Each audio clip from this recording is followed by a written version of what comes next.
From Palestine to Mexico, all the walls have got to go, or so reads a sign that United States Senator Cory Booker held up during a photo op. Now, of course, this got him into hot water almost immediately, comparing the defense security wall in Israel to the proposed wall on our southern border. The senator said, no, I just didn't read the sign. I had no idea. All right, to break this down, I want to bring in somebody who knows a little bit about politics. He is a professor at Seton Hall of Political Science, Professor Matthew Hale. Professor, welcome to Chasing News. How are you?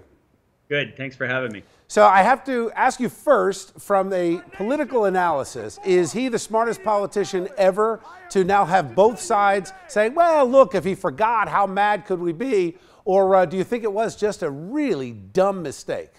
I actually think it was a mistake. I think that Cory Booker has issues with many in the pro-Israel community for his stance on the Iran deal. I think the speed with which he came out with a denial and saying, I didn't mean this, I think that from the pro-Israeli side, I think he's going to get a pass. Cory Booker is right now sort of positioning himself in the progressive wing of the Democratic Party, right? And a part of that progressive wing has some real problems with Israel. So it's a question of who he's trying to appeal to. I think he is trying to be the progressive leader, and sometimes that means he's around those types of folks. Of course, you can bet you'll see that picture in a campaign commercial, I'm sure, in the not-too-distant future.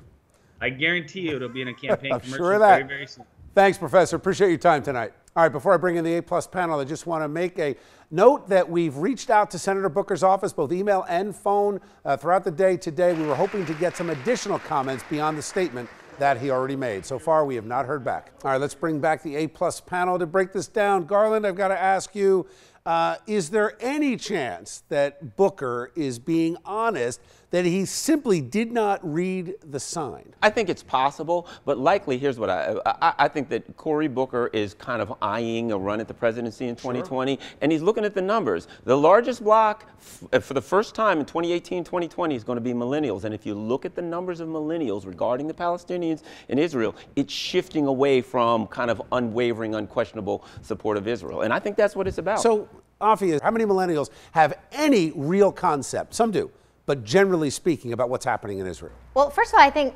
generally speaking, millennials are more informed than their same age counterparts like 20 or 30 years ago. I think they are informed. One of the reasons Trump wants to build the wall is to keep out the so-called gang, the gangs and the terrorists. It's all the same thing. You want to keep out the so-called violence, otherize an entire group of people, and that's exactly what's happening in Israel and Palestine.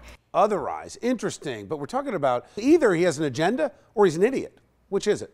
Well, that's what I have an issue with, is either you didn't read the sign, which is a serious problem, or you read it and you're claiming you didn't, which I think is also a credibility issue. Agree. Okay, gotta leave it there.